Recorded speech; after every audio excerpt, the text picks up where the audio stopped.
Don't you know you're not white, sweetie, is what they asked of me. How was I ever to begin to explain my knowledge of skin tone ever so sweetly? When did I realize I was not white? Was it when I was ridiculed for my white features?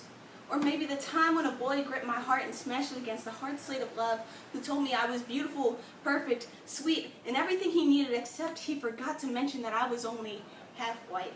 Not full-blown white, as if I was missing the only ingredients to a recipe of perfection invented by cruelty, misunderstanding, and an oddly poisoned tree of love.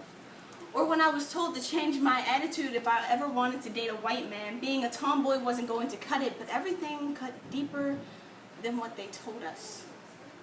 For it was a black and white world where scrubbed and scraped away their worries to mix down the drain with the rest of the non-black and whites, sleeping near leaky cracks under the pavement where dusty rainbows of human beings were trapped in their silent movies, a new dimension to hide in.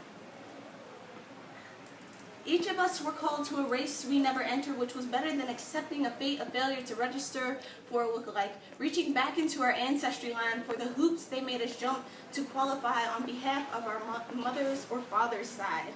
We would always be mistaken for everything else but who we truly were, all of us at some age rolling the dice to choose the paths that portrayed us, lying about how the numbers and percentages added up to something that could not be ridiculed, taught at a young age that the features we had were beautiful, though our journeys here weren't. Told that our curly hair was pretty, our skin tone was gorgeous, that we could be beautiful, but they would never want a child like us, for we were a bright awakening that simmered of it's not over. To the boy who would not date me because it's only okay to be friends with a black girl, to the teacher who asked me how do I identify myself, to the girl who told me that caramel babies are cute but she would never date a black man, to the classmate who called me white because I used big words, to the classmate that told me I had that black girl attitude, to my relatives I've never met because they wanted white ones, to my grandpa who was happy I was light-skinned unlike himself and his kids, to the girl who called me beautiful for my skin tone, to everyone who has ever asked me if I'm Puerto Rican, Mexican, or just a light-skinned black girl. I'm mixed.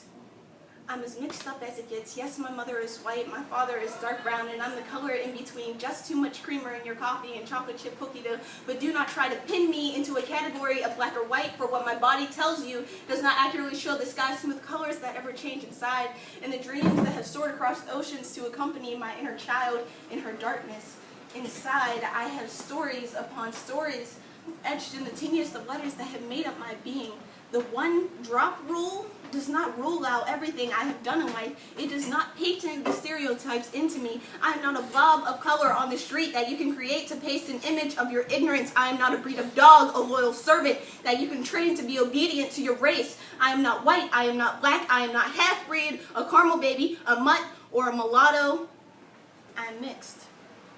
I'm as mixed up as it gets. Yes, my mother is white and my father is dark brown, and I'm the color in between, just too much creamer in your coffee and chocolate chip cookie dough, but I am not invisible, and I will not be distributed into pieces to your liking. This is me as a whole, black and white, mixed well, and not shaken by your cruelty.